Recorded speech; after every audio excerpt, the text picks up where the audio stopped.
Hello, Isho മിശിഹായി സ്തുതിയായിരിക്കട്ടെ. പരിശുദ്ധാത്മാവന്തനം Ave Maria Emmanuel. കേൾക്കുന്നില്ലേ? കേട്ടൊന്നില്ലേ പറഞ്ഞൊന്നും? കേട്ടു. അപ്പൊ എന്താ മിണ്ടാണ്ടിരിക്കണേ? ഹല്ലേലൂയ. അല്ല, ചാർജ് വരുന്നില്ലേ? ചാർജ് കിട്ടണില്ലേ? അതായത് എവിടെയായിരുന്നു വിളിച്ചപ്പോ? മൈൻഡും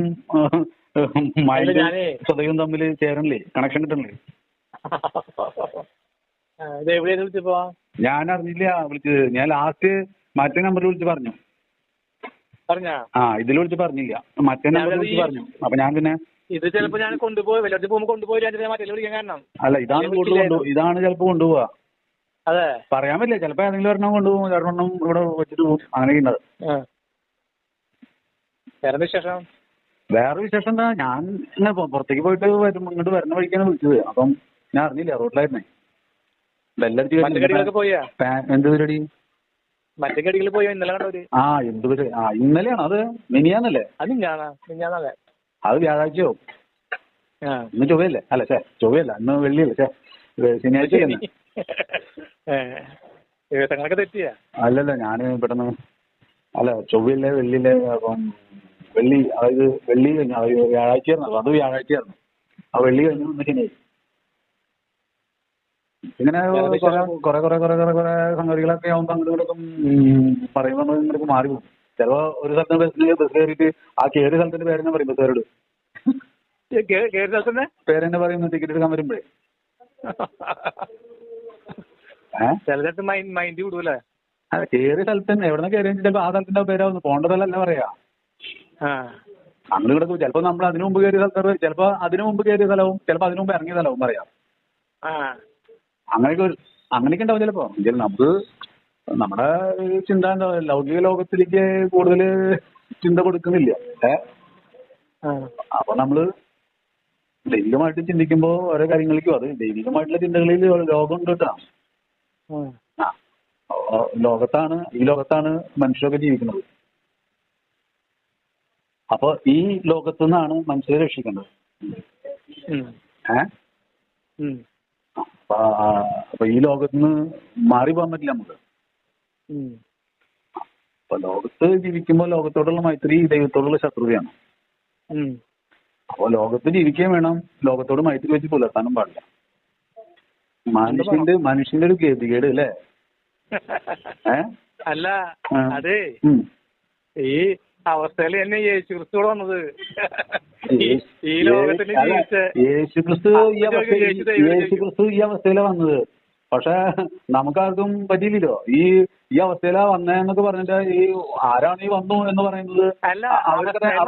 അവരൊക്കെ തന്നെയല്ലേ കൃഷ്ണനെ കയറ്റിയത്? അല്ല, അവസ്ഥയിൽ വന്നൊന്നല്ല ഞാൻ പറഞ്ഞത്, ഉദ്ദേശിച്ചത് ഈ അവസ്ഥയിൽ വന്നൊന്നല്ല ഞാൻ ഉദ്ദേശിച്ചത്. ഏത് ആള് ഇവിടെ ജീവിച്ചത് ഈ അവസ്ഥയിലാന്ന്. എന്നെ പറഞ്ഞത് അതുകൊണ്ടല്ലേ പറഞ്ഞ അവരെന്നെ പീഡിപ്പിച്ചെങ്കിൽ നിങ്ങളെ പീഡിപ്പിക്കും. അതിന്റെ കാരണം എന്താ? അവരെന്നെ പീഡിപ്പിച്ചെങ്കിൽ നിങ്ങളെയും പീഡിപ്പിക്കും. അതിന്റെ കാരണം എന്താ? അതിന് കാരണം അവരെന്നെ പീഡിപ്പിച്ചെങ്കിൽ നിങ്ങളെയും പീഡിപ്പിക്കും. കാരണം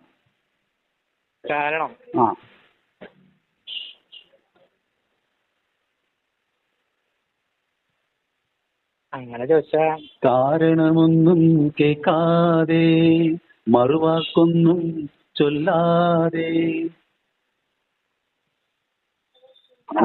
ആൾക്കാരായിരുന്നു. അതല്ലല്ലോ ചോദിച്ചേ. ചോദ്യത്തിനുള്ള ഉത്തരം, നമുക്ക് ചോദ്യത്തിനുള്ള ഉത്തരമാണ് വേണ്ടത്. ഭാവി ഭൂതവും ഒന്നല്ല നമുക്ക് വേണ്ടത്. ചോദ്യത്തിനുള്ള ആൻസറാണ് കിട്ടണ്ടേ. അതെ, എന്നെ പീഡിപ്പിച്ചെങ്കിൽ നിങ്ങളെയും പീഡിപ്പിക്കും. കാരണം അവര് ദൈവത്തെ അറിഞ്ഞിട്ടില്ല. അപ്പോ സത്യദൈവത്തെ അറിഞ്ഞിട്ടില്ല. അപ്പോ അവര് സത്യദൈവത്തെ യേശുവിനെ തിരിച്ചറിഞ്ഞ് കഴിഞ്ഞ പിന്നെ ചെയ്യില്ലല്ലോ. അത് തിരിച്ചറിഞ്ഞിട്ടല്ലേ. അതായത് അവനെ ക്രൂശിക്കുക, ബറബ്ബാസിന് വിട്ടുതരിക, അവനെ ക്രൂശിക്കുക, ബറബ്ബാസിന് വിട്ടുതരിക, അവനെ ക്രൂശിക്കുക, ബറബ്ബാസിന് വിട്ടുതരിക. ആ ബറബ്ബാസ് ആരാ? കള്ളനാ?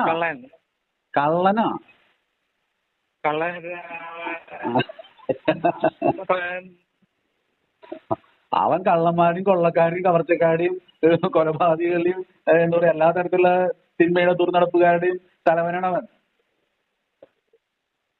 അപ്പോ യേശുവിനെ ക്രൂശിക്കുക, ബറാബാസിനെ വിട്ടുതരിക, യേശുവിനെ ക്രൂശിക്കുക, ബറാബാസിനെ വിട്ടുതരിക. അതിന്റെ കാരണം ക്രിസ്തുവിനെ അവർ സ്വീകരിച്ചില്ല, നന്മ സ്വീകരിച്ചിട്ടില്ല. അവന്റെ അത്ഭുത പ്രവർത്തികൾ കുരിശിന്റെ വഴിയിൽ നമ്മൾ പറയുന്നത് അവന്റെ അത്ഭുത പ്രവർത്തികൾ കണ്ടവരും കേട്ടവരും അറിഞ്ഞവരും അനുഭവിച്ചവരും അത് സ്വീകരിച്ചവരുമാണ് എന്ന് പറയുന്നില്ലേ? ആ അപ്പൊ കണ്ടിട്ടില്ല കേട്ടില്ല എന്ന് പറഞ്ഞ അവന്റെ അത്ഭുത പ്രവർത്തികൾ കണ്ടവരും അവൻ സ്നേഹിച്ചവരും അവന്റെ പ്രവർത്തികൾ കണ്ടവരും അവനെ അനുഗമിച്ചവരും ഒക്കെയാണ് പറഞ്ഞത്. യേശുവിനെ ക്രൂശിക്കുക, ബറാബാസിനെ വിട്ടുതരിക, അവനെ ക്രൂശിക്കുക, ബറാബാസിനെ വിട്ടുതരിക എന്ന്. അല്ല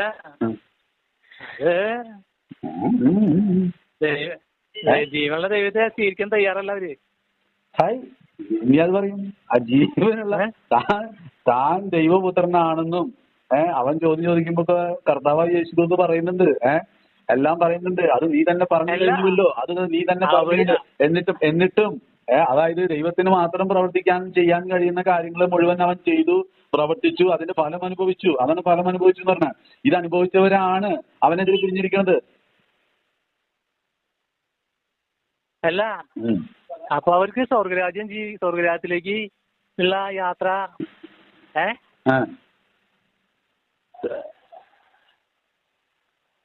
ആഗ്രഹിക്കുന്നില്ലേ?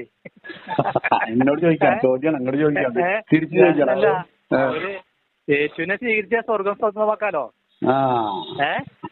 അപ്പൊ അവര് അത് എന്ന് തീർച്ചേ ഒരുവൻ വിതയ്ക്കാൻ പോയി, വിതച്ചപ്പോൾ ചിലത് വഴിയരികിൽ വീണു, പാറമിൽ വീണു, മുൾച്ചെടികൾക്ക് ഇടയിൽ വീണു, ചിലത് നല്ല നിലത്തും വീണു. മനസ്സിലായോ? അപ്പൊ അതെന്ത് പറയാൻ കാരണം? അപ്പൊ അങ്ങനെ കുറച്ചുണ്ട്. അപ്പൊ വിത്തിന്റെ ഉപമ അങ്ങനെ പറയുന്നില്ലേ? അപ്പൊ പിന്നെ പറയുന്നൊരു സംഭവമുണ്ട്. അതായത് അവര് വചനം കേട്ട് തൃപ്തരായത് കൊണ്ടല്ല, അപ്പം ഭക്ഷിച്ച് തൃപ്തരായത് കൊണ്ടാണ്. അല്ല ഞാൻ പറയട്ടെ, നമ്മൾ പറഞ്ഞ വിഷയം പറഞ്ഞില്ല. നേരത്തെ പറഞ്ഞ വിഷയം അവര് വീണ്ടും ക്രൂശിക്കാന്ന് പറയാൻ കാരണം എന്താണെന്ന് ഞാൻ അങ്ങോട്ട് ചോദിച്ചത്. അതെ ഞാൻ പറഞ്ഞല്ലേ സ്വർഗം ലക്ഷ്യമാക്കി നീക്കാൻ പറഞ്ഞല്ലോ. ഞാൻ വന്നിരിക്കുന്ന ജീവൻ ഉണ്ടാകാനും അത് അവർക്ക് സമൃദ്ധമായിട്ട് ഉണ്ടാകാനുമാണ്. അപ്പോ ഈ ദൈവം ജീവൻ പ്രദാനം ചെയ്യുന്നു. അപ്പോ ഈശോ ഇതൊക്കെ പറഞ്ഞിട്ടുണ്ട് എല്ലാവരും. അപ്പോ ദൈവപുത്രനാണെന്നും അറിയാം. ഈ കാര്യങ്ങളെല്ലാം അറിഞ്ഞിരുന്നിട്ടാണ് അവനെതിരെ തിരിയുന്നത്, യേശുവിനെതിരെ തിരിയണത് അല്ലെ? ലോകം എന്ന് പറഞ്ഞാൽ ഈ ലോകത്തോട് മൈത്രി വെച്ച് പുലർത്തുന്ന ആളുകൾ അവനെതിരെ തിരിയും. എന്തുകൊണ്ടാ തിരിയണമെന്ന് ചോദിച്ചു കഴിഞ്ഞാല് ലോകത്തോട് മൈത്രി വെച്ച് പുലർത്താന്ന് പറഞ്ഞു കഴിഞ്ഞാല് അതായത് ദൈവത്തിന്റെയും മാമോന്റെയും മേശയിൽ നിന്ന് ഒരേ സമയം ഭക്ഷിക്കാനും പാനം ചെയ്യാനും പറ്റില്ല. ഈശോ പറഞ്ഞിട്ടുണ്ട്. മനസ്സിലായ? അതായത് പിന്നെ പറയുന്നുണ്ട് അവര് ഏറെ മുൻപോട്ട് പോകുകയില്ല, അധികം മുൻപോട്ട് പോകില്ല എന്ന് പറയുന്നുണ്ട്. അപ്പോ ദൈവത്തിന്റെയും മാമോന്റെയും മേശയിൽ നിന്ന് ഒരേ സമയം ഭക്ഷിക്കാനും പാനം ചെയ്യാനും പറ്റില്ല. ഒരുവന് എന്നെ കുറിച്ച് നന്മ പറയാനും തിന്മ പറയാനും അതിനും അധികം സാധിക്കില്ല. ഒന്നുകിൽ അവരനെ ദ്വേഷിക്കണം, എന്നെ സ്നേഹിക്കണം, അല്ലെങ്കിൽ എന്നെ ദ്വേഷിക്കണം, അവരനെ സ്നേഹിക്കണം. ഒരു വ്യക്തിക്ക് 2 യജമാനന്മാരെ സേവിക്കാൻ എങ്ങനെ സാധിക്കും എന്നൊക്കെ ചോദിക്കുന്നില്ലേ? അപ്പോ ഈ അപ്പം ഭക്ഷിച്ച് തൃപ്തരായി കഴിഞ്ഞാൽ, അതായത് നമുക്ക് തൃപ്തി വന്നാല് പിന്നെ അതായത് ഈജിപ്തിൽ നിന്ന് അവർ തിരിച്ചു കൊണ്ടുവരുമ്പോഴേ, ഈജിപ്തിൽ നിന്ന് ഇസ്രായേൽ ജനത്തെ മോശ കൊണ്ടുവരുന്ന വഴിക്ക് അവിടെ തീറ്റ കൂടി നിന്നപ്പോ മോശയ്ക്കെതിരെ തിരിഞ്ഞവര്. തീറ്റയ്ക്ക് പ്രശ്നം വന്നപ്പോ, ഭക്ഷണത്തിന് പ്രശ്നം വന്നപ്പോ അവരെല്ലാവരും മോശയ്ക്കെതിരെ തിരിഞ്ഞു. ഇവിടെ ഈ മരുഭൂമിയിൽ പട്ടിണിക്ക് ഇത് കൊല്ലാനാണോ ഞങ്ങൾ കൊണ്ടുവന്നതെന്ന് ചോദിച്ചു. ഇതിലും വരെ ഞങ്ങൾക്ക് അവിടെ അടിമയായിട്ട് ആഴ്ചയിൽ ഇപ്പൊ എന്താ പറയാ രണ്ടു ദിവസം ഇറച്ചി, ഒരു ദിവസം മീന്, ഒരു ദിവസം മുട്ട, ഒരു ദിവസം മൂന്ന് ദിവസം പച്ചക്കറിയും കുമ്പളങ്ങിയൊക്കെ ആയിട്ട് നടന്നാണ്. ഇപ്പൊ ജയിലിലെ പോലെ. ജയിലിൽ നല്ല ശമ്പളല്ലേ? അവിടെ അത് കിട്ടുമല്ലോ, മുടക്കില്ലാണ്ട് കിട്ടും. അവിടെ അതെങ്കിലും കഴിച്ച് ഞങ്ങൾ മര്യാദയ്ക്ക് ജീവിച്ചുകൊണ്ടിരുന്നാണ്. ഇവിടെ ഈ മരുഭൂമിയില് വെള്ളം പോലും കുടിക്കാതെ ഇവിടെ കിടന്ന് മരിക്കാൻ വേണ്ടിയിട്ടാണ് അവിടെ നിന്ന് ഞങ്ങളെ ചാടിച്ചു കൊണ്ടുവന്നത് എന്ന് ഒരാളോട് ചോദിച്ചാൽ ഈ കൊണ്ടുവന്ന ആള് തിരിയുണ്ടാവും. അപ്പോ ഓടി മോശ കർത്താവിനടുത്തേക്ക് അല്ലേ? അവിടെ നിന്ന് വന്ന വരവാണ് പാറയമ അടിക്കുന്നതും വെള്ളം വരുന്നതൊക്കെ. ഞാൻ എന്ത് ചെയ്യണം? അപ്പോഴാണ് പിന്നെയാണ് കാടപക്ഷികളും സംഭവങ്ങളും കാര്യങ്ങളൊക്കെ വരുന്നത്. അത് കഴിഞ്ഞിട്ടാണ് പിന്നെ യാത്ര തുടരുന്നത്. ഞാൻ മൊത്തം വായിച്ച എനിക്ക് ഓർമ്മയില്ലാട്ടാ. ഏകദേശം മുമ്പൊക്കെ വായിച്ച ഓർമ്മയെന്നൊക്കെ പറയണ.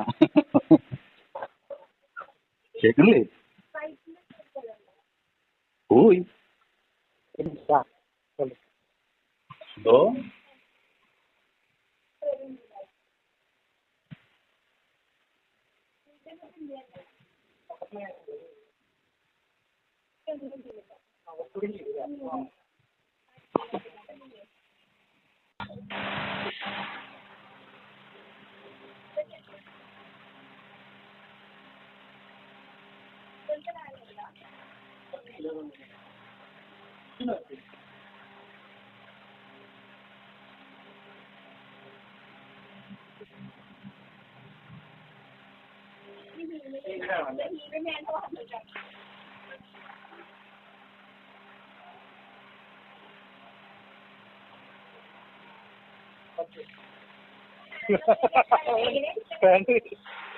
ഹലോ.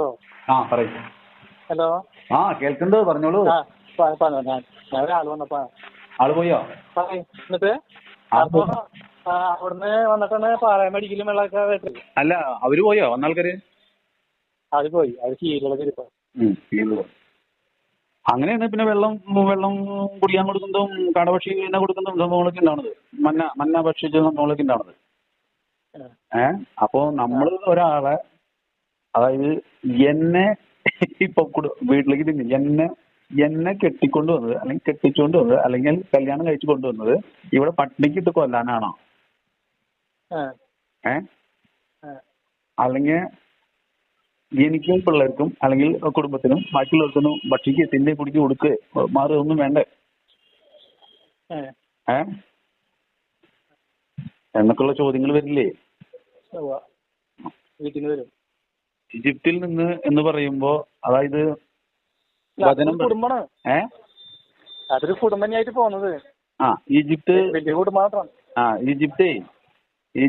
എന്ന് പറയുമ്പോ അതായത് നാശത്തിന്റെ ഇടമാണ്. അവിടുന്ന് മോചിപ്പിച്ച് കൊണ്ടുവരുമ്പോ ഉള്ള സംഭവങ്ങളാണ്. അപ്പം ആത്മരക്ഷ ഉണ്ടെന്ന് അറിഞ്ഞിട്ടല്ല അവർ വരുന്നത്. തേനും പാലും ഒഴുകുന്ന കാനാൻ ദേശത്തെ ലക്ഷ്യമിട്ടിട്ടാണ് വരുന്നത്. ആണോ? അതെ, അതാണ് ഉദ്ദേശിച്ചത് അല്ലേ? ആത്മാവിന്റെ രക്ഷയാണോ ഉദ്ദേശിച്ചത്? ആത്മാവിന്റെ രക്ഷയ്ക്കാണെങ്കിൽ അവരെന്നെ മുറിമുറുക്കില്ലല്ലോ. അല്ല, ആത്മാവിന്റെ രക്ഷയ്ക്ക് വേണ്ടിയിട്ടല്ലോ അവർ തേനും പാലും ഒഴുകുന്ന കാനാൻ ദേശത്ത് സുഭിക്ഷമായിട്ട് തിന്നു കുടിച്ച് സന്തോഷപൂർവ്വം എന്ന് പറഞ്ഞാല് അർമാദിച്ച് ജീവിക്കാം എന്നുള്ള പ്രതീക്ഷയിലല്ലേ വരുന്നത്. അപ്പോ തങ്ങളെ മരണത്തിന്റെ താഴ്വരയിൽ നിന്ന് മോചിപ്പിച്ച ദൈവത്തെ രക്ഷിച്ച് ചെങ്കടലിനെ രണ്ടായി വിഭജിച്ച് അവിടുന്ന് വിടുവിച്ച് കൊണ്ടുവന്ന ദൈവത്തെ അവര് പലപ്പോഴും മറന്നു പോവാണ്. പൂർണ്ണമായിട്ടും പരിത്യജിക്കുക. അവര് തിന്നുകുടിച്ച് ഭവനങ്ങൾ പണിയുകയും വിവാഹം ചെയ്യുകയും ചെയ്തു കൊടുക്കുകയും തിന്നും കുടിച്ചും അർമാദിച്ച് സുഭിക്ഷതയിൽ വന്നപ്പോ അവര് തങ്ങളുടെ സൃഷ്ടാവിനെ മറന്നു എന്നാണ് വചനം പറയുന്നത്. അങ്ങനെയല്ലേ? ദൈവത്തെ മറക്കണത് അങ്ങനെയല്ലേ? സുഭിക്ഷത വരുമ്പോ അല്ലെങ്കിൽ തങ്ങൾക്ക് ആർഭാടം അല്ലെങ്കിൽ എന്താ പറയാ സമ്പത്ത് കയറുമ്പോ സമ്പത്ത് കയറുമ്പോ അപ്പോഴാണല്ലോ അതെന്ന് പറഞ്ഞാൽ മറ്റ് ലൗകിക ജീവിതത്തിന് തടസ്സങ്ങളില്ലാതെ വരുമ്പോ പിന്നെ ദൈവത്തെ ആവശ്യമുണ്ടാ? അപ്പോ അതുകൊണ്ട് വചനം പറയുന്നില്ലേ, എനിക്ക് അധികം സമ്പത്തോ ഒത്തിരിയേറെ ദാരിദ്ര്യമോ നൽകരുത് എന്ന് പറഞ്ഞ് ഒരാൾ പ്രാർത്ഥിക്കുന്നുണ്ട്, ബൈബിൾ പറയുന്നുണ്ട്. വായിച്ചില്ലേ? ഒത്തിരി ധനവും സമ്പത്തോ അല്ലെങ്കിൽ ഒത്തിരി ദാരിദ്ര്യമോ എനിക്ക് നൽകരുതേ എന്ന്. ആവശ്യത്തിനുള്ളത് അന്നം തന്ന് നൽകി എന്നെ പരിപാലിക്കണേന്ന് പറഞ്ഞ് പ്രാർത്ഥിക്കുന്നുണ്ട് ബൈബിളിൽ ഒരാള്. കൂടുതലും വേണ്ട, ഒട്ടും ഇല്ലാണ്ടും ആക്കരുതെന്ന്. മനസ്സിലായോ? അതിന്റെ കാരണം എന്താ എന്ന് പറഞ്ഞാല്, ഇല്ലാണ്ടാവുമ്പോ ഞാൻ അങ്ങയെ പഴി പറയും. അധികം തന്നാൽ ഞാൻ അങ്ങയെ മറക്കാനിടയാകും. മനസ്സിലായോ? അപ്പൊ ആവശ്യത്തിനുള്ളത് നൽകി എന്നെ ഉജ്ജീവിപ്പിക്കണം. അപ്പൊ അത് അങ്ങനെ പറഞ്ഞൊരു പ്രാർത്ഥനയുണ്ട് ബൈബിളില്. അപ്പോ ഇതാണ് പ്രശ്നം. നമുക്ക് ലൗകികമായിട്ടുള്ള ജീവിത സുഖ സൗകര്യങ്ങൾ കൂടുമ്പോ നമുക്ക് ദൈവത്തെ മറക്കാൻ ഇടയാകും, കാരണമാകും. അവിടുന്ന് ആകട്ടെ എന്ന് പറഞ്ഞാൽ നമ്മുടെ ദാരിദ്ര്യമാണ്, അല്ലെങ്കിൽ ഇല്ലായ്മയാണ്, അല്ലെങ്കിൽ നമ്മുടെ ജീവിതത്തിലെ പ്രതിസന്ധികളും പ്രതിബന്ധങ്ങളുമാണ് ഇന്ന് നമ്മളെ ദൈവത്തോട് ചേർന്ന് നിൽക്കാൻ ദൈവം അനുവദിച്ചിട്ടുള്ള കാര്യങ്ങളാണത്. അതുകൊണ്ടാണ് വചനം പറയണത്, താൻ സ്നേഹിക്കുന്നവരെ അവിടുന്ന് ശാസിക്കുകയും ശിക്ഷിക്കുകയും ചെയ്യും. താൻ സ്നേഹിക്കുന്നവരെ ശാസിക്കുകയും ശിക്ഷിക്കുകയും ചെയ്യും. മക്കൾ എന്ന് കരുതുന്നവരെ അവിടുന്ന് പ്രഹരിക്കുന്ന പറഞ്ഞാണ്. എന്ന് പറഞ്ഞ കിളി കിളി പോണ തരത്തിലുള്ള പണി കിട്ടുന്നു. കിളി പോണ തരത്തിലുള്ള പണി കിട്ടുന്നു. മനസ്സിലായ? അപ്പൊ താൻ സ്നേഹിക്കുന്നവരെ അവിടുന്ന് ശാസിക്കുകയും ശിക്ഷിക്കുകയും ചെയ്യും. മക്കൾ എന്ന് കരുതുന്നവരെ അവിടുന്ന് പ്രഹരിക്കും എന്ന് പറഞ്ഞാണ്. നിങ്ങളിൽ ശിക്ഷണമേൽക്കാത്ത ഏത് മകനാണുള്ളത്? ഏത് മകളാണുള്ളത്? വചനം ചോദിക്കുന്നുണ്ട്. അപ്പോ നിങ്ങളുടെ നന്മയ്ക്ക് വേണ്ടി നിങ്ങളെ ജന്മം നൽകിയ മാതാപിതാക്കള്, അല്ലെങ്കിൽ മാതാപിതാക്കള് ശിക്ഷണമേൽക്കാത്ത ഏത് മകനും മകളാണ് ഉള്ളത് എന്ന് ചോദിക്കുന്നുണ്ട് വചനം. അപ്പോ അവർക്ക് എന്ന് പറഞ്ഞാൽ അവര് നിങ്ങളെ അങ്ങനെ ചെയ്യുന്നെങ്കിൽ നിങ്ങൾക്ക് എന്ന് പറഞ്ഞാല് അവർക്ക് നിങ്ങൾക്ക് ജന്മം നൽകാനുള്ള കഴിവില്ല. അവർക്ക് എല്ലാം ദാനമായിരിക്കെ നിങ്ങൾക്ക് മാതാപിതാക്കളെയും മാതാപിതാക്കൾക്ക് മക്കളെയും നൽകിയ ആ സൃഷ്ടാവായ ദൈവത്തിന് നിങ്ങളുടെ കാര്യത്തിൽ എത്രമാത്രം ശ്രദ്ധയുണ്ടാവും, അല്ലെങ്കിൽ തീക്ഷ്ണതയുണ്ടാകും. അതുകൊണ്ട് ഒരുവൻ പോലും നശിച്ചു പോകണമെന്ന് അവിടുന്ന് ആഗ്രഹിക്കുന്നില്ല. അപ്പൊ നാശത്തെ കുറിച്ചല്ല, ദൈവം രക്ഷയെ കുറിച്ചാണ് ചിന്തിക്കുന്നത്. തന്റെ മക്കൾ നശിച്ചു പോകാന് അവിടുന്ന് ആഗ്രഹിക്കുന്നില്ല.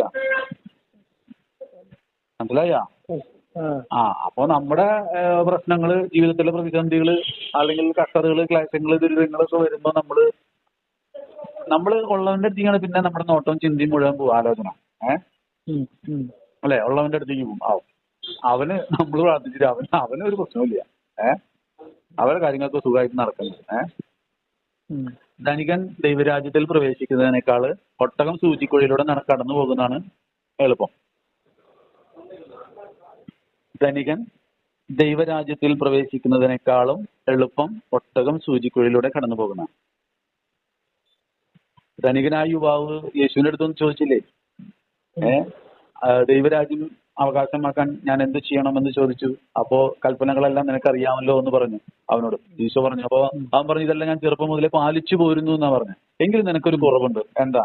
നീ നിനക്കുള്ളതെല്ലാം വിറ്റ് ദരിദ്രർക്ക് കൊടുത്തിട്ട് എന്നെ വന്ന് അനുഗമിക്കാൻ പറഞ്ഞു. പിന്നെ അവൻ തിരിച്ചു വന്നില്ല എന്നാണ് പറയുന്നത്. കാരണം അവന് വലിയ സമ്പത്തുണ്ടായിരുന്നു. മനസ്സിലായോ? അപ്പൊ അതുകൊണ്ടാണ് ധനമുള്ളവൻ ദൈവരാജ്യത്തിൽ പ്രവേശിക്കുക എന്ന് പറഞ്ഞാൽ അത് ക്ലേശകരം എന്ന് പറഞ്ഞാൽ അസാധ്യം എന്ന് പറഞ്ഞ പോലത്തെ ഒരു സംഭവമാണ്. സാധ്യായി അല്ല എന്ന് പറഞ്ഞാൽ ഫ്രാൻസിസ് അസിസി വലിയ ധനികന്റെ മോൻ, പ്രഭുവിന്റെ മോനാണ്. മനസ്സിലായ? ഫ്രാൻസിസ് അസിസി അത് ഉപേക്ഷിക്കാൻ തയ്യാറായി ഇല്ലേ? ആ ധനികനായ അല്ലെങ്കിൽ പ്രഭുത്വത്തിൽ നിന്ന് അവൻ ഇറങ്ങി വന്ന്, അല്ലെങ്കിൽ അത് വിട്ടുപേക്ഷിച്ച് അവൻ എന്താ പറയാ, ലോകത്തെ വിട്ട് ഇറങ്ങി വന്നു, താഴോട്ട് ഇറങ്ങി വന്നു. നീ എത്രമാത്രം ഉന്നതനാണോ അത്രമാത്രം വിനീതനാവുക. തനിക്കുണ്ടായിരുന്ന സമ്പത്തിന്റെ അവകാശം വേണ്ടെന്ന് വെച്ചിട്ടാണ് അവൻ അതെല്ലാം ഉപേക്ഷിച്ചിട്ടാണ് കർത്താവായ യേശു ക്രിസ്തുവിനെ അനുഗമിക്കാനായിട്ട് വിശുദ്ധ ഫ്രാൻസിസ് അസിസി ഇറങ്ങി തിരിച്ചത്. മനസ്സിലായില്ല? എന്ന് പറഞ്ഞാൽ അത് മാത്രമല്ല, തനിക്ക് ജീവിക്കാൻ, ഈ ലൗകിക ലോകത്ത് ജീവിക്കാൻ തന്ന ജഡം തന്നെ കീഴ്പ്പെടുത്തുന്നു എന്ന് കരുതി ആ ജഡത്തെ പോലും പരാജയപ്പെടുത്താനായിട്ട് ഫ്രാൻസിസ് അസിസി അത്രമാത്രം ദൈവസന്നിധിയിൽ കഠിനാധ്വാനം ചെയ്തിട്ടുണ്ട്. ഇതാണ്ടോ ആ കഠിനാധ്വാനം എന്താണ്? അവന് അങ്ങനെ പറഞ്ഞില്ലേ, ജഡത്തിന്റെ ദുരാശ വന്നപ്പോൾ അവന് വസ്ത്രം ഊരി കളഞ്ഞ് മുള്ളുകളുടെ മേളിൽ കിടന്ന് ഉരുണ്ടെന്ന് പറഞ്ഞേ. റോസച്ചെടിയില്ല എന്തിന്റെ മുള്ളിന്റെ മേളിൽ അല്ലേ? ആ അപ്പോ എന്ന് പറഞ്ഞതുപോലെ നമുക്ക് അതായത് എന്താ പറയാ, അതായത് ജഡത്തെ നമുക്ക് കീഴ്പ്പെടുത്താൻ പറ്റുന്നില്ലെങ്കിൽ നമ്മൾ പരാജയപ്പെടും. ജഡത്തെ കീഴ്പ്പെടുത്തണമെങ്കിൽ ദൈവത്തിന്റെ സഹായം ഉണ്ടാകും. നമ്മള് വിശ്വസ്ത പുലർത്താൻ തുടങ്ങുമ്പോൾ ദൈവത്തിന്റെ സഹായവും ദൈവാത്മാവിന്റെ സഹായവും നമ്മിലുണ്ടാകും ഓട്ടോമാറ്റിക്കലി. അപ്പോഴാണ് ഇതൊക്കെ ചെയ്യാൻ പറ്റുക. മനുഷ്യന്റെ കഴിവുകൊണ്ട് സാധിക്കില്ല. ഓടിച്ചെന്ന് വിചാരിച്ച് നടക്കുന്ന കേസല്ല. കാരണം വെച്ച് കഴിഞ്ഞാല് വചനം പറയല്ലേ, അവിടുന്ന് കുനിഞ്ഞ് ആകാശത്തെയും ഭൂമിയെയും നോക്കുന്നു. എന്താ നോക്കണേ? തന്നെ അന്വേഷിക്കുന്ന വിവേകികളുണ്ടോ എന്ന് അവിടുന്ന് അനുദിനം പരിശോധിക്കുന്നു. ജോബ് ചോദിക്കുന്നുണ്ട്, കർത്താവിനോട് ദൈവത്തോട് ചോദിക്കുന്ന ഒരു കാര്യമാണ് ജോബ്. എന്നെ തന്നെ എന്തിനാ എങ്ങനെ നോക്കിയിരിക്കണേ? വേറെ എന്തോ ആൾക്കാരുണ്ട് ലോകത്ത്, അവരൊക്കെ നോക്കിയിരുന്നോടെ. മനസ്സിലായ? അപ്പൊ ദൈവത്തെ അന്വേഷിക്കുന്നവരെ ദൈവം വിളിക്കുന്ന പേരാണ് വിവേകി എന്ന്. മനസ്സിലായ? അപ്പൊ ദൈവത്തെ അന്വേഷിക്കാത്തവരെയും ദൈവം വിളിക്കുന്നുണ്ട്, ഒരു പേര്, അഭിസംബോധന ഉണ്ട്. അപ്പൊ അങ്ങനെ ദൈവത്തെ നമ്മൾ അന്വേഷിക്കാൻ തുടങ്ങുമ്പോൾ ദൈവം നമ്മളെ നിരന്തരം ശ്രദ്ധിച്ചുകൊണ്ടിരിക്കണം. അതുപോലെ വചനം പറയണ, ഭൂമിയിൽ ജീവിക്കുന്ന ആരെ കുറിച്ചും ആരുടെയും സാക്ഷ്യം യേശു ക്രിസ്തുവിന് ആവശ്യമില്ല. ഈ എന്റെ കെട്ടിയവൻ അങ്ങനെയാണ്, എന്റെ മക്കൾ ഇങ്ങനെയാണ്, അവൻ ഇങ്ങനെയാണ്, ആങ്ങൾ എങ്ങനെയാണ്, പെങ്ങൾ ഇങ്ങനെയാണ്, ഭാര്യ ഇങ്ങനെയാണ്, ഭർത്താവ് ഇങ്ങനെയാണ്, അമ്മായിപ്പ എങ്ങനെയാണ്, അമ്മായിപ്പ എങ്ങനെയാണ്, കൂട്ടുകാരൻ എങ്ങനെയാണ്, സഹോദരൻ എങ്ങനെയാണ്, സഹോദരി ഇങ്ങനെയാണെന്ന് പറഞ്ഞിട്ട് ആരെ കുറിച്ചും ആരുടെയും സാക്ഷ്യം കർത്താവായ യേശു ക്രിസ്തുവിന് ആവശ്യമില്ലെന്ന്. കംപ്ലീറ്റ് സ്കെച്ച് എടുത്തിട്ട് കംപ്ലീറ്റ് സ്കെച്ച് എടുത്തിട്ട് ആള്. ഇവിടെ നിന്റെ തലയിലെ തലനാരിഴ പോലും എണ്ണപ്പെട്ടിരിക്കുന്നു. അതിലൊന്ന് കൊഴിഞ്ഞു പോയി കഴിഞ്ഞാൽ ഒരുത്തിനും അറിയുന്നില്ല. എന്നാൽ സൃഷ്ടാവായ ദൈവം അതുപോലും അറിയുന്നു. നിന്റെ നെടുവീർപ്പുകൾ പോലും ദൈവം പ്രാർത്ഥനയായി സ്വീകരിക്കുന്നു പറഞ്ഞിരിക്കുക. അപ്പൊ നെടുവീർപ്പിടുന്നു നമ്മള്, അതുപോലും പ്രാർത്ഥനയായിട്ട് സ്വീകരിക്കുന്നു വചനം പറയണു. വചനം പറയണു, നിന്റെ നെടുവീർപ്പ് പോലും ദൈവത്തിന്റെ പ്രാർത്ഥനയായി പരിഗണിക്കപ്പെടുന്നു. മനസ്സിലായ? നിന്റെ തലനാരിഴ കൊഴിഞ്ഞു പോകുന്നത് നമ്മൾ അറിയുന്നില്ല. എന്നാൽ അത് എണ്ണപ്പെട്ടിരിക്കുന്നു. അത് കൊഴിഞ്ഞു പോയാ നിന്റെ സൃഷ്ടാവ് അറിയുന്നുണ്ട്. അപ്പൊ അത്രയും കഴിവുള്ള ദൈവമാണ്. ലോകം മുഴുവനും നിറഞ്ഞു നിൽക്കുന്ന ദൈവത്തിന്റെ ആത്മാവ് എല്ലാറ്റിനെയും ആശ്ലേഷിക്കുന്നു. അവൻ മനുഷ്യൻ പറയുന്നത് അവന്റെ മുറുമുറുപ്പ് പോലും അവിടുത്തെ ശ്രദ്ധയിൽപ്പെടാതെ പോകുകയില്ലെന്ന്. മുറുമുറുപ്പ് എന്ന് പറഞ്ഞാൽ വായ തുറക്കാണ്ട് പറയുന്ന കാര്യങ്ങള്. മനസ്സിലായ? വായ തുറക്കാണ്ട് പറയില്ലേ കുറെ കാര്യങ്ങള്, അതുപോലും അവിടുത്തെ ശ്രദ്ധയിൽപ്പെടുന്നു എന്നാ പറഞ്ഞു. മനസ്സിലായ? അപ്പൊ അതുകൊണ്ട് ദൈവത്തെ കബളിപ്പിക്കാൻ മനുഷ്യനാകില്ല. നമ്മൾ കാരണങ്ങൾ പറയും. കാരണങ്ങളൊന്നും ഇല്ല. ഇപ്പൊ കോടതിയിൽ പോയി ഒരു ഒറ്റ ചോദ്യമല്ലോ, കണ്ടില്ലയോ എസ് ഓർ നോ. അല്ല, ഞാൻ അതിലൂടെ പോയപ്പോ അങ്ങോട്ട് നോക്കിയപ്പോ അതൊന്നല്ല, നീ കണ്ടോ കണ്ടില്ല, അതിനുള്ള ആൻസർ എസ് ഓർ നോ, അത്രേ ഉള്ളൂ. നീ കണ്ടു അല്ലെങ്കിൽ ഇല്ല, അല്ലെങ്കിൽ യെസ് അല്ലെങ്കിൽ നോ, ഇത്രേ വേണ്ടു അവിടെ ആൻസർ. മനസ്സിലായ? എന്ത് സാഹചര്യം അവിടെ ആവശ്യമില്ലാന്ന്. നീ കണ്ടില്ലയോ? നീ നേരിട്ട് കണ്ടില്ല, ഇല്ല. അവൻ എന്നോട് പറഞ്ഞതാ, നീ കണ്ടില്ലല്ലോ, ഇല്ല. അപ്പൊ കേസിൽ ഡൈവേർഷനായി പിന്നെ. മനസ്സിലായ? അപ്പൊ അവൻ കണ്ടു, ഞാൻ കണ്ടില്ല. അവൻ പറഞ്ഞാണ് എന്നോട് കണ്ടു, നീ കണ്ടോ, ഇല്ല. അപ്പൊ നീ പുറത്തായി എന്ന് പറഞ്ഞ പോലത്തെ കാര്യങ്ങളാണ്. അപ്പോ ചില കാര്യങ്ങള് അങ്ങനെയാണ്. ദൈവസന്നിധിയില് ചില കാര്യങ്ങൾ വാല്യുബിൾ ആണ് എന്ന് പറഞ്ഞാൽ ഈ ലൗകിക ലോകത്തിന്റെ ശിക്ഷാ നിയമങ്ങളല്ല ദൈവസന്നിധിയില് ആരുടെയും സാക്ഷി ആവശ്യമില്ല. നീ ഇന്ന സമയത്ത് ഇന്ന കാര്യം ചെയ്യാൻ പോകുമ്പോ നിന്റെ ഹൃദയത്തിൽ നീ ഇന്ന കാര്യം ചിന്തിച്ചുകൊണ്ടല്ലേ പോയത്. പക്ഷെ നീ നോക്കിക്കൊണ്ട് പോയത് അങ്ങോട്ടാണെങ്കിലും നീ ചിന്തിച്ചുകൊണ്ട് പോയത് ഈ സൈഡിലത്തെ കാര്യ. മനസ്സിലായ? നീ അങ്ങോട്ട് നോക്കിയിട്ടാണ് നീ പോയതെങ്കിലും നിന്റെ ചിന്തയിൽ മുഴുവൻ ഈ സൈഡിലത്തെ കാര്യമായിരുന്നു. ആ സൈഡിലേക്ക് നീ നോക്കിക്കൊണ്ട് പോയിരുന്നേ.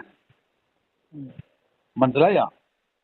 എന്ന് പറഞ്ഞാല് ഇന്ന ഒരു കാര്യം ചെയ്യണ സമയത്ത് ആ ചെയ്യുന്ന കാര്യത്തെ കുറിച്ചല്ല നീ ചിന്തിച്ചോണ്ടിരുന്ന, നീ വേറെ കാര്യത്തെ കുറിച്ച് ചിന്തിച്ചോണ്ടിരുന്ന. മനസ്സിലായ? അപ്പൊ അതിന് ഈ ലോകത്ത് അങ്ങനെയുള്ള കാര്യങ്ങൾക്ക് വല്ല സാക്ഷികൾ ഉണ്ടായിരിക്കുവോ? ഞാൻ ചിന്തിച്ച കാര്യത്തിന് ഈ ലോകത്ത് ആരെങ്കിലും സാക്ഷി ഉണ്ടോടേ? ഞാൻ ചിന്തിച്ച കാര്യത്തിനല്ലേ ദൈവം തന്നെ സാക്ഷി. ഈ ലോകത്ത് ആരെങ്കിലും സാക്ഷി ഉണ്ടോന്ന് ചോദിച്ചേ? ചിന്തിച്ചേനെ അതുണ്ടാവില്ല. നീ ആൻസർ അല്ല പറയണേ, നീ തർക്കുത്തരാന്ന് പറയണേ. ഞാൻ ചിന്തിക്കുന്നത് വേറെ ആര് ഞാൻ ചിന്തിച്ച കാര്യത്തിന് ഈ ലോകത്തിൽ ആരെങ്കിലും സാക്ഷി ഉണ്ടാവും ചോദിക്കുമ്പോ നീ തർക്കുത്തരം പറയാൻ ഉണ്ടാവോ ഇല്ലയോ, ഉണ്ടോ ഇല്ലയോ എന്നാണ് പറയേണ്ടത്. അത് പറയണില്ല നീ. ഇല്ല എന്ന് പറയണം. ഇല്ല എന്ന് പറയുന്നതിന് പകരം നീ അവിടെ കിടന്ന് തന്നെ ഉരുണ്ട് കളിക്കണേ. ഇത് വേറെ ആരെങ്കിലും അറിഞ്ഞോ അത് ഞാൻ ചിന്തിച്ച കാര്യം? ഞാൻ പെട്ടെന്ന് പറഞ്ഞത് എന്താ കാരണം അറിയാം, കൺഫ്യൂഷൻ വരാൻ കാരണം എന്താണെന്നറിയാ, ഇപ്പൊ ചിലർക്ക് വരങ്ങളുള്ളവർക്ക് കിട്ടി എന്താ ചിന്തിച്ച കാര്യങ്ങളേ. എന്റെ മോനെ ദൈവത്തിന്റെ കാര്യങ്ങള് പറയുമ്പോ, അതായത് ദൈവത്തിന്റെ കാര്യങ്ങള് അല്ല കർത്താവ് ചോദിക്കുന്നുണ്ട്, നിങ്ങൾ എന്താ മനസ്സിൽ ഇങ്ങനത്തെ കാര്യം ചിന്തിക്കണേ അങ്ങനെ ചോദിക്കുന്നുണ്ട്. അത് ഹൃദയവിചാരങ്ങൾ മനസ്സിലാക്കിയിട്ട് അതല്ലേ കർത്താവ് പറഞ്ഞ അവൻ അവരുടെ ഹൃദയവിചാരങ്ങൾ മനസ്സിലാക്കിക്കൊണ്ട് സംസാരിച്ചു എന്ന് പറയുന്നുണ്ട്. അതല്ലേ പറയുന്നത്, എല്ലാത്തിനെയും ആശ്ലേഷിക്കുന്ന ദൈവം മനുഷ്യൻ പറയുന്നത് കേൾക്കുന്നു, മുറുമുറുപ്പ് പോലും അവന്റെ ചിന്തയിൽ ശ്രദ്ധയിൽപ്പെടാതെ പോകുകയില്ല. അത് നെടുവീർപ്പുകൾ പോലും പ്രാർത്ഥനയായി സ്വീകരിക്കുന്നു. നെടുവീർപ്പ് എവിടെ നിന്ന് വരുന്നേ? പാസ്പോർട്ട് എടുത്ത് തന്നെയാണോ? അപ്പൊ ദൈവവും അറിയാണ്ട്, അതായത് യേശു ക്രിസ്തുവിന് ആരെ കുറിച്ചും ആരും സാക്ഷ്യം ആവശ്യമില്ല എന്ന് പറയുമ്പോ നീ ചിന്തിച്ച കാര്യത്തിന്റെ സാക്ഷി പോലും ഇവിടെ ഒരാൾക്ക് ആവശ്യമില്ല. മനസ്സിലായോ? ഇനി പട്ടിയും മഞ്ഞ നീലും വെള്ളയൊക്കെ ആയിട്ട് പറഞ്ഞില്ല, ഉണ്ടാക്കണ സമയത്ത് ഭാര്യനെ ഉണ്ടാക്കണ സമയത്ത് വേറെ ഒരുത്തിനെ ചിന്തിച്ചുകൊണ്ടാണ് ഉണ്ടാക്കിക്കൊണ്ടിരുന്നത്. അത് ഭർത്താവിന്റെ കൂടെ കിടക്കണ സമയത്ത് അവള് മറ്റവന് ചിന്തിച്ചോണ്ടിരിക്കുകയായിരുന്നു, മറ്റവന്റെ മസില് ജയന്റെ. മനസ്സിലായ? അപ്പൊ ജയനാണ് എന്നെ കാണിച്ചോണ്ടിരിക്കണത്, പണിയെടുത്തോണ്ടിരിക്കണേ. മനസ്സിലായ? ഭർത്താവല്ല. ക്ലിയറായ? പിന്നെ അത് കഴിഞ്ഞ് കുറെ കഴിയുമ്പോ ഒരു 10 മാസം കഴിയുമ്പോ ഒരു കൊച്ചുണ്ടാവും. അത് 2 മാസം കൂടി കഴിയുമ്പോൾ ചിലപ്പോ മാമോദിസ നടക്കും. മാമോദിസ നടന്നു കഴിയുമ്പോ പിന്നെ ആ കുട്ടിയുടെ പേര് എന്താണെന്നറിയാം? കുട്ടിയുടെ പേര് ജയൻ. ഈ പേര് ഇട്ടാൽ മതി, ഈ പേരല്ലെങ്കിൽ വേറെ ഒരു പേര് ഇട്ടുണ്ടെങ്കിൽ ഈ പേര് മതി മതി മതി. അപ്പൊ ആ കുട്ടിയുടെ പേരെന്താ? ജയൻ. മനസ്സിലായോ? റീസണബിൾ ആണ് കാര്യങ്ങളൊക്കെ. പക്ഷെ എന്തുകൊണ്ട് ജയം വന്നെന്ന് വേറെ ആർക്കെങ്കിലും അറിയോ? അതാണ് അവളുടെ രാവുകളും അതിന്റെ അപ്പുറത്തെ രാവുകളും കർത്താവിനറിയാം. മനസ്സിലായ? അവിടുന്ന് രാവും പകലും ഉണർന്നിരിക്കുന്നു. അവൻ നിങ്ങളുടെ കാര്യങ്ങളിൽ ശ്രദ്ധാലുവാണ്. മനസ്സിലായ? അതായത് വിവാഹ ഉടമ്പടി ലംഘിക്കുന്നവൻ ആത്മഗതം ചെയ്യുന്നു. ഭിത്തികൾ എന്നെ ഒളിപ്പിക്കും, ഭിത്തികൾ എനിക്ക് മറയാണ്, ആരെന്നെ കാണും? അവൻ മനുഷ്യനെ മാത്രമേ ഭയപ്പെടുന്നുള്ളൂ, എന്നാൽ സൂര്യനേക്കാൾ 10,000 മടങ്ങ് തേജസ്സുള്ള കർത്താവിന്റെ കണ്ണുകളെ കുറിച്ച് അവൻ ചിന്തിക്കുന്നില്ല.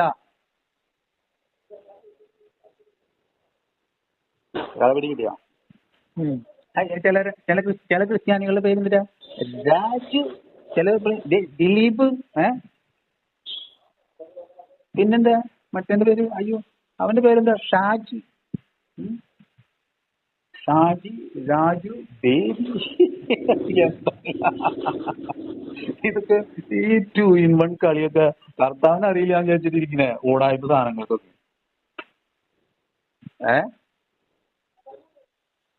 നീ കേട്ടിട്ടുണ്ടാ ക്രിസ്ത്യാനി പിള്ളേരുണ്ടായിട്ടേ, ക്രിസ്ത്യാനിക്ക് പിള്ളേരുണ്ടായിട്ട് അതിനിപ്പോ ചെല്ലപ്പേര് കേട്ടിട്ടില്ലേ? ഓമന പേര് അല്ലെങ്കിൽ വിളിപ്പേര്. അതായത് പള്ളിയിൽ പേരിടും, അത് കഴിഞ്ഞിട്ട് ഒരു പേര് വേറെ ഉണ്ട്, ഒഫീഷ്യൽ ടൈം ഉണ്ടായിരിക്കും.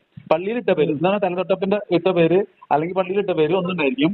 അത് കൂടാണ്ട് ഒരു വിളിപ്പേരുണ്ടാവും. അത് കൂടാണ്ട് പിന്നെ ഒരു ചെല്ലപ്പേര്, ഓമനപ്പേര്, വിളിപ്പേര്, ചക്കുടു, കുക്കുടു, കുട്ട, കൊണ്ടംപരിന്നുകൊണ്ട് വേറെ പേരിടില്ലേ? അങ്ങനെ ചക്കര, വാവേ, ഉണ്ണി, കണ്ണ എന്നൊക്കെ പറഞ്ഞിട്ട് വിളിക്കുന്നില്ലേ? അപ്പൊ ഈ ഉണ്ണി, കണ്ണൻ എന്നൊക്കെ ഇടുമ്പോ അവരുടെ ഒരു ഉണ്ണികൾ ഉണ്ടാവേ, ഉണ്ണിയും കണ്ണനൊക്കെ വേറെ ഉണ്ടായിരിക്കേ, ഓർമ്മയില്ലേ? കണ്ണ നീ എന്നും അരയാലിൻ കൊമ്പിന്മേലിരുന്ന് ഞാൻ കുളിക്കുമ്പോ നോക്കാറില്ലേ? മനസ്സിലായ? ആ ചെത്തുകാരന്റെ മോനായിരുന്നേ. ചെത്തുകാരന്റെ മോൻ ആറ്റം ചേത്താൻ പോയി, മോൻ ആലിന്റെ മുകളിൽ കയറി എന്നിട്ട് നോക്കി. അങ്ങനെയല്ലേ? അപ്പൊ അങ്ങനെയാണ് കഥകളുടെ കിടപ്പും കാര്യങ്ങളുടെ കിടപ്പൊക്കെ. ഹായ്, എന്തൊരു നല്ല സ്വഭാവം അറിയോ? ചോദിച്ചപ്പ തരും. ചോദിക്കുന്ന ഏവനും ലഭിക്കുന്നു, കിട്ടുന്നു അല്ലേ? ചോദിപ്പിൻ കൊടുപ്പിൻ. അപ്പൊ കൊടുക്കും, ചോദിക്കും, കിട്ടും. അതൊക്കെ ഫ്രീ അല്ലേ? ഫ്രീ ആയിട്ട് തരും. എന്താ എന്താ ഒരു വിലയില്ലാണ്ടാണ് കൊടുക്കണം. അതിന്റെ വില അറിയെങ്കിൽ സൃഷ്ടാവിനോട് ചോദിക്കണം വില എന്താന്ന്. മനസ്സിലായോ? എവിടേക്കാണ് ഒരൊച്ചങ്ങാക്കല്ല. അവിടെ വേറെ വല്ലതും കണ്ടിരിക്കുകയാണോ? കേട്ടോണ്ടിരിക്കുക? അത് കച്ചവടം നടക്കണം. അല്ലല്ല, ഞാൻ ചാർജ് ഉണ്ടാക്കിയതാ. ഇത് പ്ലഗ് ഒന്ന് കുത്തിയതാണ്. പ്ലഗ് എന്ത് കുത്താൻ പോയതും പല കാര്യങ്ങളും വ്യാപരിക്കുന്നത് തെറ്റുകൾ പറ്റുന്ന പറഞ്ഞാണ്. ചാർജ് കുറയുന്നത്. ചാർജ് കുറയുന്നു. ചാർജ് കൂടിയിട്ടുള്ള കാര്യം ഇപ്പൊ പറഞ്ഞോണ്ടിരുന്നത്. മനസ്സിലായോ? നമ്മുടെ വീട്ടിൽ മാത്രമല്ല കത്തിക്കാൻ പറ്റുക. ചാർജ് അധികം ഉണ്ടെങ്കിൽ അപ്പുറത്തെ വീട്ടിലും കത്തിക്കാൻ പറ്റുമല്ലോ ബൾബ്. ഇപ്പൊ നമ്മുടെ വീട്ടിൽ ലൈറ്റ് അപ്പുറത്തെ വീട്ടിൽ വെളിച്ചം കിട്ടില്ലേ? അതന്നെ കഥ. താങ്ക് தெரியும் இல்ல. இப்படி எல்லாம் நடக்கும் என்று தெரிஞ்சிருந்தா இந்த பக்கமே வந்திருக்க மாட்டேன். അതൊക്കെ കഴിഞ്ഞ് പിന്നെ ഒരു 10-20 കൊല്ലമൊക്കെ കഴിയുമ്പോഴാണ് പിന്നെ കവാത്ത് പഠിപ്പിക്കുക കർത്താവ്. പിന്നെ കണ്ണാന്ന് വിളിച്ചിട്ട് പിന്നെ കുറെ കഴിയുമ്പോ അവൻ ഒരു സീതാരെ കൂടെ ഓടിപ്പോകും. മനസ്സിലായോ? അയ്യോ അപ്പൊ ഞാൻ കണ്ണൻ സീതാരെ കൂടെ പോയിന്നറിയാം. 2 ദിവസമായിട്ട് വീട്ടിലേക്ക് വരുന്നില്ലല്ലോ. എവിടേക്കാ പോയെന്നറിയില്ല. ഇങ്ങനെ കൂട്ടുകാരൻ്റെ എവിടേക്കാ, ഞാൻ എവിടേക്ക് പോയോ അല്ലേ? പിന്നെ കുറച്ച് കഴിയുമ്പോഴ അയ്യോ എടീ മറ്റാ അപ്പുറത്തുള്ള ആ സീതനെ കാണാനില്ല എന്ന് പറഞ്ഞാൽ അന്വേഷിച്ചടക്കുന്നുണ്ട്. നീ ഇവര് രണ്ടാളും കൂടിയിട്ടാണോ പോയിണ്ടാവാ അല്ലേ? എന്താ എന്റെ റാഫി, ഞാൻ ഇതുപോലെ കോമഡി പറഞ്ഞിട്ട് നിനക്കൊന്നും ചിരി തന്നില്ലേ?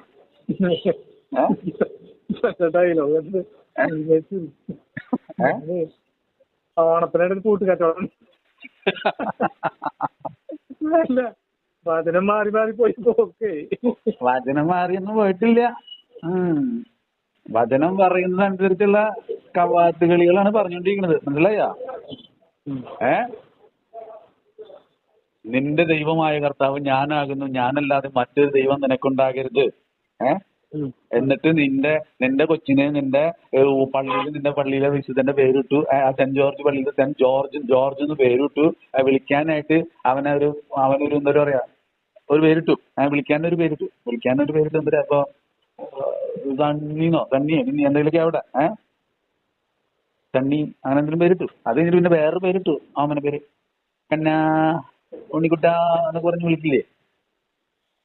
ഉണ്ണിക്കുട്ടനാണെങ്കിൽ ഓടിപ്പോയില്ലേ ആലിലേറെ കൂടെ. അതേ പോട്ടെ, ഒരു തിങ്സ് ഞങ്ങൾ വിളിക്കാം. എന്താ വെച്ചാലേ വീട്ടിൽ നിന്ന് വിളിക്കുന്നതാണ്. ഇത് മറ്റവനറിയാം നമ്മള് അടിപൊളി സംഭവം പറഞ്ഞോണ്ടിരിക്കണെന്ന്. ഒരു സെക്കൻഡ് ഹോൾഡ് ചെയ്യാൻ എനിക്കറിയില്ല.